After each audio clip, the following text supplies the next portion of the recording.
Right, ನಾವು ಚರ್ಚೆಯನ್ನ ಮುಂದುವರಿಸೋಕೆ ಮುಂಚೆ ಒಂದು ಮೇಜರ್ ಅಪ್ಡೇಟ್ ಲಭ್ಯವಾಗ್ತಾ ಇದೆ. ಇವತ್ತಷ್ಟೇ ಈ ದರ್ಶನ್ ಪ್ರಕರಣದಲ್ಲಿ ಮತ್ತಿಬ್ಬರನ್ನ ಅರೆಸ್ಟ್ ಮಾಡಲಾಗಿತ್ತು ಚಿತ್ರದುರ್ಗದಲ್ಲಿ. ಆ ಪೈಕಿ ಓರ್ವ ಅನುಕುಮಾರ್, ಈ ಅನುಕುಮಾರ್ ಬಂಧನದ ಸುದ್ದಿ ಕೇಳ್ತಾ ಇದ್ದ ಹಾಗೆ ಅವರ ತಂದೆ ಸಾವನ್ನಪ್ಪಿದ್ದಾರಂತೆ. ಎಂಥ ದುರಂತ! ಇನ್ನು ಎಲ್ಲೆಲ್ಲಿಗೆ ಹೋಗಿ ಮುಟ್ಟುತ್ತೋ ಈ ಪ್ರಕರಣ ಗೊತ್ತಿಲ್ಲ. ಹೃದಯಾಘಾತದಿಂದಾಗಿ ಅನುಕುಮಾರ್ ಅವರ ತಂದೆ ಸಾವನ್ನಪ್ಪಿದ್ದಾರೆ. ಚಿತ್ರದುರ್ಗದ ಡಿವೈಎಸ್ಪಿ ಮುಂದೆ ಸರೆಂಡರ್ ಆಗಿದ್ರು ಅನುಕುಮಾರ್. ಅರೆಸ್ಟ್ ಆಗಿದ್ದಾರೆ ಅಂತ ಗೊತ್ತಾದ ತಕ್ಷಣ ತಂದೆ ಇನ್ನೆಂಥ ಆಘಾತ ಅನುಭವಿಸಿರಬಹುದು. ಆತ ಹೃದಯಾಘಾತದಿಂದಾಗಿ ಸಾವನ್ನಪ್ಪಿದ್ದಾರೆ ಚಂದ್ರಪ್ಪ ಅನ್ನೋ ಮಾಹಿತಿ ಲಭ್ಯವಾಗ್ತಿದೆ.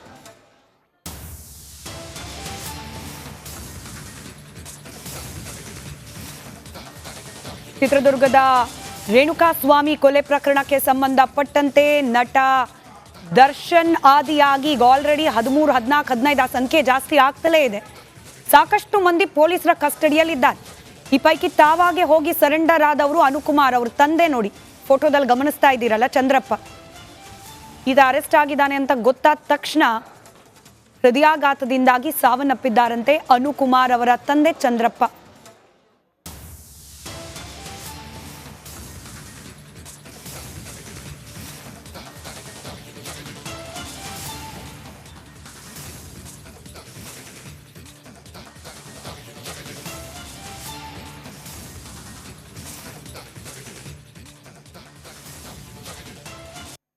ಅರೆಸ್ಟ್ ಆದ ಅನುಕುಮಾರ್ ಅಂದ್ರೆ ಸರೆಂಡರ್ ಆದ ನಂತರದಲ್ಲಿ ಆತನನ್ನ ಬಂಧಿಸಲಾಗಿತ್ತು. ಆತನ ಫೋಟೋ ಜೊತೆಗೆ ಮಗನ ಬಂಧನದ ಸುದ್ದಿ ಕೇಳಿದ ನಂತರದಲ್ಲಿ ಸಾವನ್ನಪ್ಪಿದ ತಂದೆ ಚಂದ್ರಪ್ಪ, ಇಬ್ಬರ ಫೋಟೋವನ್ನ ಕೂಡ ಗಮನಿಸ್ತಾ ಇದ್ದೀರಿ.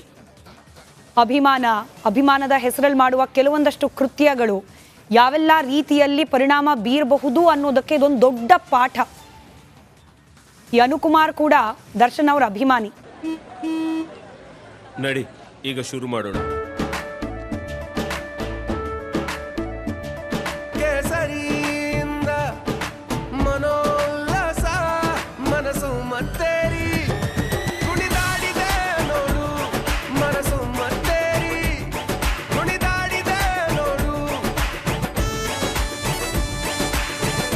ಕ್ಷಣ ಕ್ಷಣವೂ ಆಚರಿಸಿ ಕೇಸರಿ ಹಬ್ಬ. ವಿಮಲ್ ಬಾಯಲ್ಲಿ ಹೇಳಿ ಕೇಸರಿ.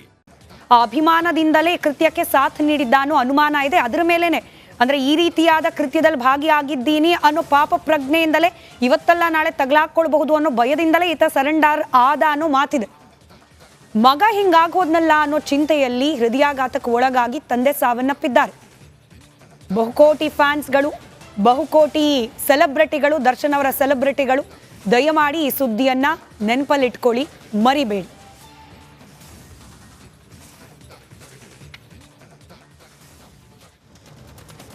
ರೈಟ್, ವಾಪಸ್ ಬರೋಣ ಚರ್ಚೆಯ ವಿಚಾರಕ್ಕೆ. ಯಡಿಯೂರಪ್ಪನವರ ವಿರುದ್ಧ ಕೇಳೋಕೆ ಸಿಕ್ಕಿರುವ ಕೇಸ್ನ ಬಗ್ಗೆ ಮಾತನಾಡ್ತಾ ಇದ್ವಿ. ಚರ್ಚೆಯನ್ನ ಮುಂದುವರಿಸಲಿಕ್ಕೆ ಮುಂಚೆ ಪಿ ರಾಜೀವ್ ಅವರು ನಮ್ಮ ಜೊತೆ ಡಿಬೇಟ್ನಲ್ಲಿ ಜಾಯ್ನ್ ಆಗಿದ್ದಾರೆ. ಪ್ರಶ್ನೆ ಕೇಳೋಕೆ ಮುಂಚೆ ಸಿ.ಟಿ. ರವಿ ಅವರು ಪತ್ರಿಕಾಗೋಷ್ಠಿ ಸಂದರ್ಭದಲ್ಲಿ ಒಂದಷ್ಟು ವಿಚಾರಗಳನ್ನ ಪ್ರಸ್ತಾಪ ಮಾಡಿದ್ರು. ಅದರಲ್ಲೂ 2 ವಿಚಾರ. ಒಂದು, ಪ್ರಭಾವಿ ಸಚಿವರ ಕೈವಾಡ ಇರಬಹುದು ಅನ್ನೋ ಶಂಕೆ ಇದೆ. ರಾಹುಲ್ ಗಾಂಧಿ ಅವರು ಬಂದ್ರು ಹೋದ್ರು, ಅದಾದ ಮೇಲೆ ಈ ಪ್ರಕರಣಕ್ಕೆ ಮರುಜೀವ ಅಥವಾ ಅವರದೇ ಭಾಷೆಯಲ್ಲಿ ಹೇಳಬೇಕು ಅಂದ್ರೆ ಪರಕಾಯ ಪ್ರವೇಶ ಆಯಿತು ಅಂತ ಹೇಳಿ ಸಿ.ಟಿ. ರವಿ ಅವರ ಮಾತನ್ನ ಕೇಳಿಸ್ಕೊಳ್ಳಿ, ನಂತರದಲ್ಲಿ ಚರ್ಚೆ ಮುಂದುವರಿಯುತ್ತೆ.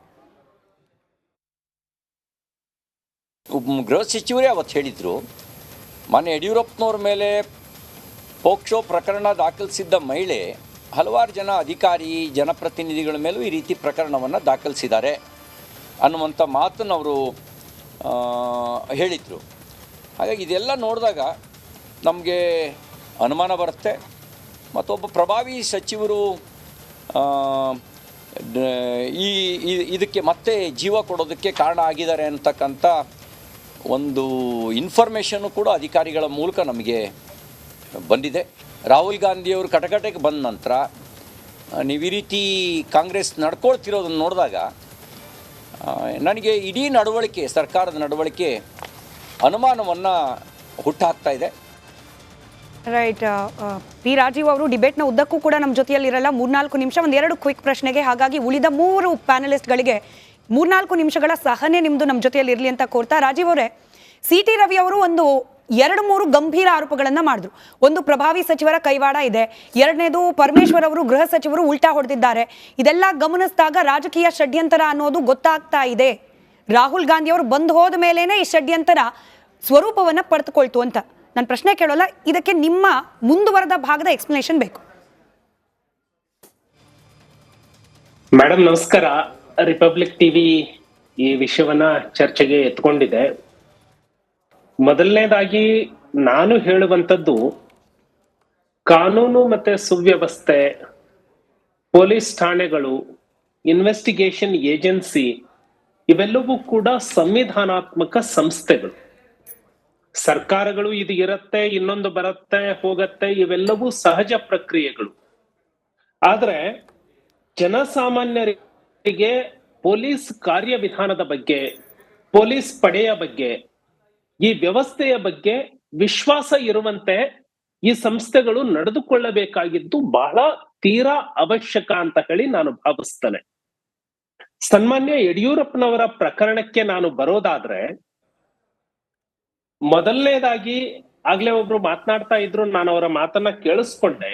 ವಕೀಲರು ಸುನಿಲ್ ಕುಮಾರ್ ಒಬ್ಬ ವ್ಯಕ್ತಿಯನ್ನ ಅರೆಸ್ಟ್ ಮಾಡುವಂಥದ್ದು ಕಂಪಲ್ಸರಿ ಅಲ್ಲ ಅಂತ ಹೇಳಿ ಸುಪ್ರೀಂ ಕೋರ್ಟ್ ಹೇಳಿದೆ.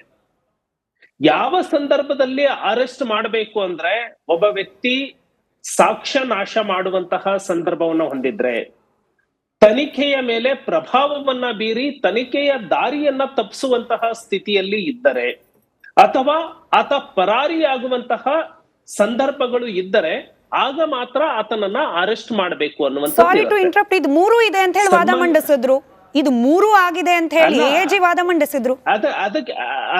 ಅದಕ್ಕೆ ನಾನು ಈ ರಾಜ್ಯದ ಜನತೆಗೆ ರಿಪಬ್ಲಿಕ್ ಟಿವಿಯ ಮೂಲಕ ನಾನು ತಿಳಿಸ್ತಾ ಇದ್ದೇನೆ, ಸನ್ಮಾನ್ಯ ಯಡಿಯೂರಪ್ಪನವರ ಜೊತೆಗೆ ಸರ್ಕಾರ ಈ ರೀತಿ ನಡೆದುಕೊಳ್ಳಬಹುದಾ? ಒಂದು ಪ್ರಕರಣ, ಮೊದಲನೇದಾಗಿ ಅವತ್ತೇ ಹೋಮ್ ಮಿನಿಸ್ಟರ್ ಹೇಳ್ಬಿಟ್ಟಿದ್ರು, ಈ ಹೆಣ್ಣುಮಗಳದ್ದು ಮಾನಸಿಕ ಸ್ಥಿತಿ ಸ್ಥಿಮಿತದಲ್ಲಿ ಇರೋದಿಲ್ಲ, ಈಗಾಗಲೇ 53 ಪ್ರಕರಣಗಳನ್ನ ಇದೇ ರೀತಿ ಬೇರೆ ಬೇರೆಯವರ ಮೇಲೆ ದಾಖಲಿಸಿದ್ದಾಳೆ ಅಂತ. ಆ ಪ್ರಕರಣ ನಡೆದಿದ್ದು ಮಾರ್ಚ್ ತಿಂಗಳಿನಲ್ಲಿ, ಆದ್ರೆ ಆ ಪ್ರಕರಣ FIR ಆಗಿದ್ದು, ಪ್ರಕರಣ ನಡೆದಿದ್ದು ಅಂತ ಹೇಳಿಕೊಂಡಿದ್ದು ಫೆಬ್ರವರಿ ತಿಂಗಳಿನಲ್ಲಿ, FIR ಮಾಡಿರುವಂತದ್ದು ಮಾರ್ಚ್ ತಿಂಗಳಿನಲ್ಲಿ. ಆ ನಂತರದಲ್ಲಿ ಆ ಪ್ರಕರಣ ನಡೆದಿದೆ ಅಂತ ಹೇಳಲಾಗುವಂತಹ ಸ್ಥಳ ಯಾವುದು ಅಂದ್ರೆ, ಸಾರ್ವಜನಿಕರು ಎಲ್ಲರೂ ಬರುವಂತದ್ದು ಅದೊಂದು ಮುಕ್ತವಾದಂತಹ ಮನೆ ಹಾಲ್ನಲ್ಲಿ. ಅವತ್ತು ಆ ಪ್ರಕರಣ ಏನು ನಡೆದಿದೆ ಅಂತ ಹೇಳಲಾಗ್ತಿದೆ, ಅವತ್ತು ಕೂಡ ಅಲ್ಲಿ 10 ಜನ ಇದ್ದಾಗಲೇ ಇದು ನಡೆದಿದೆ ಅಂತ ಹೇಳಿ ಆ ಕಂಪ್ಲೇಂಟ್ ನಲ್ಲಿ ಅವರು ಬರೆದುಕೊಂಡಿದ್ದಾರೆ.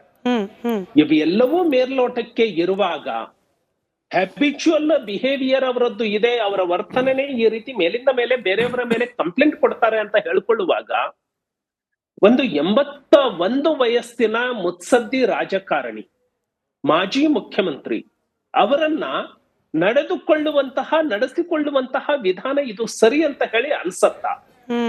ಮೊದಲನೇದಾಗಿ ಅವರಿಗೆ ನೋಟಿಸ್ ಅನ್ನ ಕೊಟ್ಟರು. ಆ ನೋಟಿಸ್ ಕೊಡೋದಕ್ಕೆ ಮುಂಚೆನೆ ವಾಲಂಟರಿಯಾಗಿ ಸನ್ಮಾನ್ಯ ಯಡಿಯೂರಪ್ಪನವರು ಹೋಗಿದ್ದಾರೆ. ಅವತ್ತು ನೋಟಿಸ್ ಕೊಟ್ಟಿರ್ಲಿಲ್ಲ, ನಾನಾಗೆ ಸ್ಟೇಟ್ಮೆಂಟ್ ಕೊಡ್ತೀನಿ ಅಂತ ಹೇಳಿ ಹೋದಾಗ ಅವತ್ತು ಅವ್ರದ್ದೊಂದು ವಾಯ್ಸ್ ರೆಕಾರ್ಡ್ ಮಾಡ್ಕೊಂಡು ಬಿಟ್ಟಿದ್ದಾರೆ. ಅವತ್ತು ಯಾವುದೇ ನೋಟಿಸ್ ಅನ್ನ ಕೊಟ್ಟು ಕರೆದಿರ್ಲಿಲ್ಲ.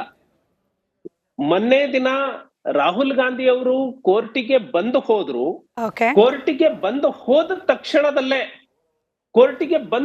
ತಕ್ಷಣದಲ್ಲೇ ಅವರನ್ನ ನೋಟಿಸ್ ಕೊಟ್ಟು ಅದು ಅರೆಸ್ಟ್ ವಾರೆಂಟ್ ತಗೊಳ್ಳುವಂತದ್ದು. ರೈಟ್. ಸೊ ರಾಹುಲ್ ಗಾಂಧಿ ಅವರು ಬಂದು ಹೋಗಿದ್ದಕ್ಕೂ ಈ ಪ್ರಕರಣ ಮರುಜೀವ ಪಡೆಯೋದಕ್ಕೂ ಕನೆಕ್ಷನ್ ಇದೆ ಅಂತ ಹೇಳ್ತಿದ್ದೀರಿ? 100ಕ್ಕೆ 100. ನಿಮಗೆ ಸಮಯ ಇದ್ರೆ ಸರ್ ಇನ್ನೊಂದು 5 ನಿಮಿಷ ಕನೆಕ್ಟೆಡ್ ಇರಿ. ನನ್ನ ಜೊತೆಯಲ್ಲಿ ಕಾಂಗ್ರೆಸ್ ವಕ್ತಾರರಿದ್ದಾರೆ, ಅವ್ರ ಹತ್ರ ಒಂದು ಕ್ವಿಕ್ ರಿಯಾಕ್ಷನ್ ತಗೊಂಡು ಮತ್ತೆ ಬರ್ತೀನಿ ನಿಮ್ಮ ಹತ್ರ. ರಾಹುಲ್ ಗಾಂಧಿ ಅವರು ಬಂದ್ ಹೋಗೋಕ್ಕೂ ಅವ್ರ ಕೋರ್ಟ್ ನಲ್ಲಿ ನಿಲ್ಲೋದಕ್ಕೂ ಯಡಿಯೂರಪ್ಪನವರ ವಿರುದ್ಧದ ಈ ಅಪ್ರಾಪ್ತಿಯ ಮೇಲಿನ ಲೈಂಗಿಕ ದೌರ್ಜನ್ಯ ಪ್ರಕರಣಕ್ಕೂ ನೇರವಾದ ಸಂಬಂಧ ಇದೆ ಅನ್ನೋದು ಬಿಜೆಪಿಯ ವಾದ. ಬಹುಶಃ ಬಿಜೆಪಿಯವ್ರಿಗೆ ಈ ಪ್ರಕರಣದಲ್ಲಿ ರಾಜಕೀಯ ಬಣ್ಣ ಬಳಿಯೋದಕ್ಕೋಸ್ಕರ ಈ ತರ ಬಳಸ್ಕೊಂತ ಇದ್ದಾರೆ ಹೊರತು, ರಾಹುಲ್ ಗಾಂಧಿ ಅವ್ರ ವಿರುದ್ಧ ಬಿಜೆಪಿಯವರು ಹಾಕಿರುವಂತ 20ಕ್ಕೂ ಹೆಚ್ಚು ಪ್ರಕರಣಗಳು ದೇಶದಲ್ಲಿ ವಿಚಾರಣೆ ನಡೀತಾ ಇದೆ. ಗುಜರಾತ್ ನ್ಯಾಯಾಲಯದಲ್ಲಿ ಕನ್ವಿಕ್ಷನ್ ಆಗಿತ್ತು. ಅದಾದ ನಂತರ ಬೇರೆ ಬೇರೆ ಕಡೆ ಇನ್ನೊಂದು 2-3 ನ್ಯಾಯಾಲಯಗಳಲ್ಲಿ ಡೆಫಾಮೇಷನ್ ಕೇಸ್ ಹಾಕಿದ್ದಾರೆ.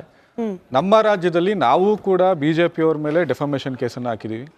ಮೊನ್ನೆ ಲೋಕಸಭಾ ಚುನಾವಣೆಯಲ್ಲಿ 58 ದೂರುಗಳನ್ನ ಕೊಟ್ಟಿದ್ದೀವಿ. ಅದು ಅಮಿತ್ ಮಾಳವಿಯ ವಿರುದ್ಧ ದೂರಿದೆ, JP ನಡ್ಡಾ ವಿರುದ್ಧ FIR ಆಗಿದೆ, ವಿಜೇಂದ್ರ ಅವ್ರ ವಿರುದ್ಧ FIR ಆಗಿದೆ. ಚುನಾವಣೆಗಳಲ್ಲಿ ಮತ್ತೆ ಚುನಾವಣೆಯ ನಂತರ ಈ ತರ ಮಾನನಷ್ಟ ಮೊಕದ್ದಮೆ ಪ್ರಕರಣ ಫೆಬ್ರವರಿ 2ರಂದು ನಡೆದ ಘಟನೆ, ಮಾರ್ಚ್ 14ಕ್ಕೆ ಕಂಪ್ಲೇಂಟ್ ಲಾಡ್ಜ್, 12ಕ್ಕೆ ವಿಚಾರಣೆಗೆ ಹಾಜರಾಗಿದ್ದಾರೆ. 3 ತಿಂಗಳು ಆಗೋಯ್ತು. ಇವಾಗ ಇದ್ದಕ್ಕಿದ್ದಂಗೆ ಅರೆಸ್ಟ್ ವಾರೆಂಟ್, ರಾಜಕೀಯ ಬಂದೇ ಬರುತ್ತೆ ಅನುಮಾನ. ಅರೆಸ್ಟ್ ವಾರೆಂಟ್ ನ ನ್ಯಾಯಾಲಯದಿಂದ ತಗೊಂಡಿರೋದು. ಅದು ಮುಖ್ಯಮಂತ್ರಿಗಳ ಮನೆಯಿಂದ ಕೊಟ್ಟಿರೋದಲ್ಲ. ಅಲ್ಲಿ ಸುನೀಲ್ ಕುಮಾರ್ ಅವರು ಇದ್ದಾರೆ. ಸೊ ವಾರೆಂಟ್ನ ಇಶ್ಯೂ ಮಾಡಿರೋವಂಥದ್ದು ನ್ಯಾಯಾಲಯ ಕೊಟ್ಟಿರೋದು. ನ್ಯಾಯಾಲಯದಲ್ಲಿ ಇವರು ತನಿಖೆಗೆ ಹಾಜರಾಗಿ ಅಂತೇಳಿ ನೋಟಿಸನ್ನು ಕೊಟ್ಟಿದ್ರು. ಪೊಲೀಸು ಏನು ಆ್ಯಕ್ಷನ್ ತೊಗೊಬೇಕು, ಪೊಲೀಸು ನಿಷ್ಪಕ್ಷಪಾತವಾಗಿ ಕೆಲಸ ಮಾಡ್ತಿದ್ದಾರೆ. ಈಗ ನೀವು ಪ್ರಜ್ವಲ್ ರೇವಣ್ಣ ಪ್ರಕರಣ ತೊಗೊಂಡ್ವಿ, ಯಾರಾದರೂ ಅದ್ರ ಮೇಲೆ ಒತ್ತಡ ಇತ್ತಾ? ಈಗ ದರ್ಶನ್ ಪ್ರಕರಣ ಆಗಿದೆ, ದರ್ಶನ್ ಬಿಡಿ ಅಂತ ಹೇಳಿದ್ರೆ ಯಾರು ಬಿಟ್ಟು ಕಳ್ಸಿದ್ರ? ಈಗ ದರ್ಶನ್ ಅರೆಸ್ಟ್ ಮಾಡ್ತಿದ್ದಂಗೆ ಅವ್ರು ಬಿಜೆಪಿ ಪರವಾಗಿ ಪ್ರಚಾರ ಮಾಡ್ತಿದ್ರು. ಅದಾದ ನಂತರ ಮೊನ್ನೆ ಕಾಂಗ್ರೆಸ್ ಪರವಾಗಿ ಪ್ರಚಾರ ಮಾಡಿದ್ರು. ನೀವು ಕಾಂಗ್ರೆಸ್ ಪರವಾಗಿ ಪ್ರಚಾರ ಮಾಡಿದಕ್ಕೆ ದರ್ಶನ್ ಜೈಲ್ಗೆ ಹೊಟ್ಟೋದ್ರು, ಕೊಲೆ ಮಾಡಿದ್ರು ಅಂತ ಸಮರ್ಥನೆ ಮಾಡಕ್ಕಾಗತ್ತಾ? ಕ್ರಿಮಿನಲ್ ಕೇಸ್ ಇದೆ, ಕ್ರಿಮಿನಲ್ ಕೇಸ್. ಆಮೇಲೆ ಆ ಮಹಿಳೆ ಏನ್ ದೂರನ್ನ ಕೊಟ್ಟಿದ್ರಲ್ಲ, ಆ ಮಹಿಳೆ ಒಂದು 20 ದಿವಸದ ಕೆಳಗಡೆ ನಿಧನ ಆಗಿದ್ದಾರೆ. ನಾನು ಒಂದು ವಾರದ ಮುಂಚೆ ಆಕೆಯನ್ನ ನೋಡಿದ್ದೆ, ಮಹಿಳೆ ಆಗೋಕ್ ಬಂದಿದ್ರು, ಚೆನ್ನಾಗೇ ಇದ್ರು. ಸೊ ಇವತ್ತು ನಿಧನ ಆಗಿದ್ದಾರೆ. ಆಮೇಲೆ ಕುಮಾರಸ್ವಾಮಿ ಅವರು ಅಂದ್ರೆ ಆಕೆ ಸಾವಿನ ಬಗ್ಗೆನೂ ಅನುಮಾನ ಇದೆ ನಿಮ್ಗೆ? ಅದನ್ನ ವ್ಯಕ್ತಪಡಿಸಿದ್ದಾರೆ, ದೂರನ್ ಕೂಡ ಕೊಟ್ಟಿದ್ದಾರೆ ಸಾವಿನ ಬಗ್ಗೆ. ಆಕೆ ಅಷ್ಟೊಂದು ರೆಸ್ಪಿರೇಟರಿ ಪ್ರಾಬ್ಲಮ್ ಇರಲಿಲ್ಲ, ಅಲ್ಲಿಗೆ ಬರೋಣ